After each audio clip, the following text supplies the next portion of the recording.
Hi, welcome to the Abortion Queen of the South podcast in this latest episode. Also, just a reminder to be sure to subscribe and to check our show notes for valuable resources. Are anti abortion protesters in a cult? Recently, a body was found outside of a local sauna that I enjoy visiting in the Atlanta area. A young woman came to America from South Korea to join a religious organization that ended up beating, starving, and killing her.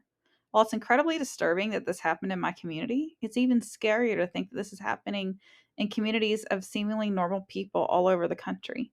How do I know? I volunteer at the only independent abortion clinic in South Carolina and talk to deranged religious zealots on a more or less weekly basis. Roe v. Wade being overturned has emboldened them as well. The lack of the Greenville County Sheriff's Office allowing their abhorrent behavior and harassment of patients doesn't help either. However, this isn't a phenomenon unique to our area.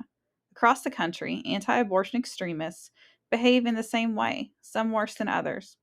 Well, these are topics that I will touch on later. What is the root of this behavior? Why do these people feel the need to harass people simply for going to the doctor's office? Why do lawmakers and zealots feel the need to shame those who choose to undergo one of the safest medical procedures on the planet? In the BITE model, from renowned cult expert and former cult member Stephen Hassan, four types of control make up cults: behavior, information, thought, and emotional. All of this is showcased by our anti abortion extremists. First and foremost, behavior control is one of the most blatant and prevalent. Fornication is probably one of the most frequent topics that we hear about. Why do the anti abortion extremists feel the need to tell us about their formerly fornicating ways and disappointing sex lives? Honestly, we don't know and we wish they wouldn't. However, the biggest behavior control with our protesters is easily sexual. Birth control is outlawed, and couples are encouraged to wait until marriage and have as many children as possible. The demands are extreme, especially for women, many of whom show signs of abuse and are expected to have as many children as possible. While there is absolutely nothing wrong with desiring or having a large family, or with someone who enjoys homemaking, they take it to another level and women are perpetually pregnant. Few, if any, work or leave home often, except to assist their husbands with their quote unquote ministry grifts. If they do work, the income usually goes straight to their spouse to do with as he pleases. There are some spouses who accompany their husbands and more or less work as a team. However, this is rarely common. They are also repetitive. You can rarely have any sort of rational conversation with anti abortion protesters. While some clinic defenders will argue it's rarely worth it for conversations to go past a surface level. Why? There is no interest in trying to understand any other point of view besides the one that the anti-abortion extremists know. Instead of citing credible news or scientific sources, the Bible, ultra right-wing influencers, and anti-abortion think tanks are credited. However, they rarely credit any source at all because, quote unquote, Jesus told them that abortion is bad and, quote unquote, the Bible says that it's wrong. This leads us to information control, where they deliberately distort information or withhold it. Education is not encouraged among anti abortion protesters, and there is a large distrust of science, the government, and authority figures.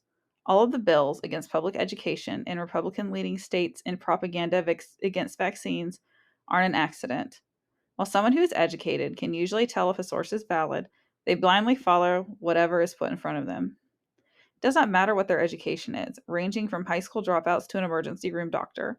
They will either believe it or go along because there is some personal gain that goes with belonging to this group.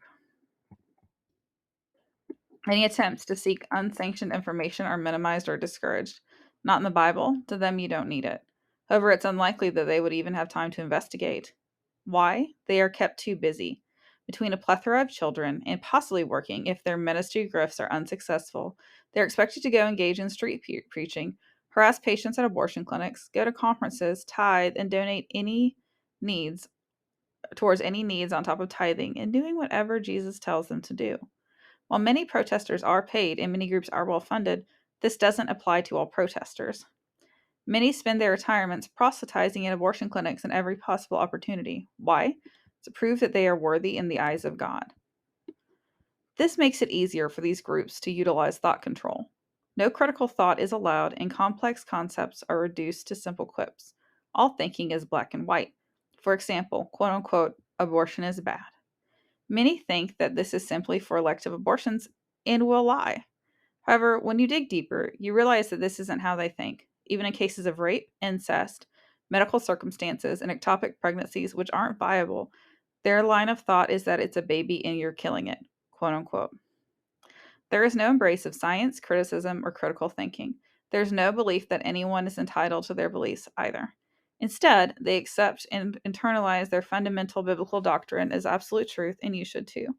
In fact, they don't see climbing ladders to spy on patients, assaulting clinic volunteers, patients, and staff, property damage, recording patients, trying to intimidate them, and blatant harassment as harassment.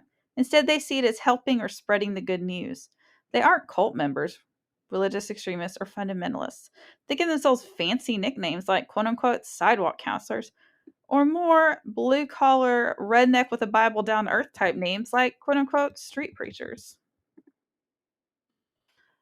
Another aspect of cults is emotional control. No problems caused by the antis or their leaders are their fault.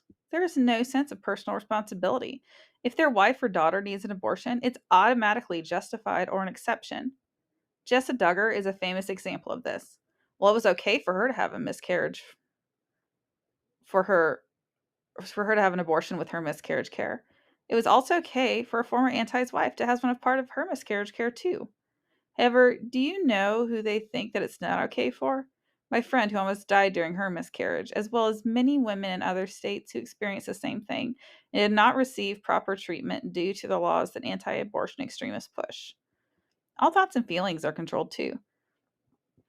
Many anti abortion extremists frankly talk about how they deserve to burn in hell.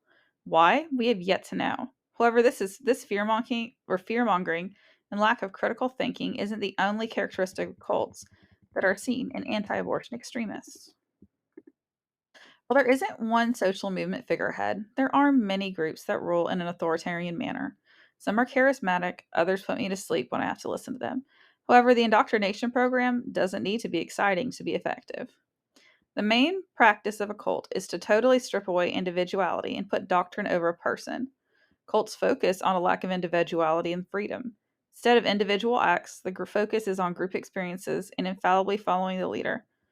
People constantly make excuses and claims that can't be proven.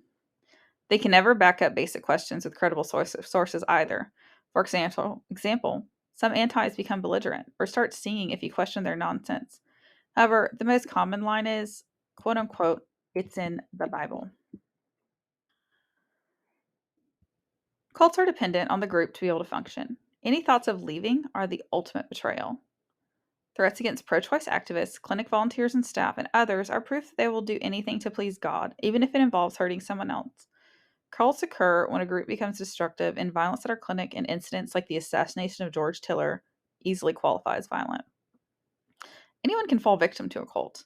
Among the anti abortion protesters that I've encountered, one is a retired mechanical engineer, and two others are currently working in the medical field.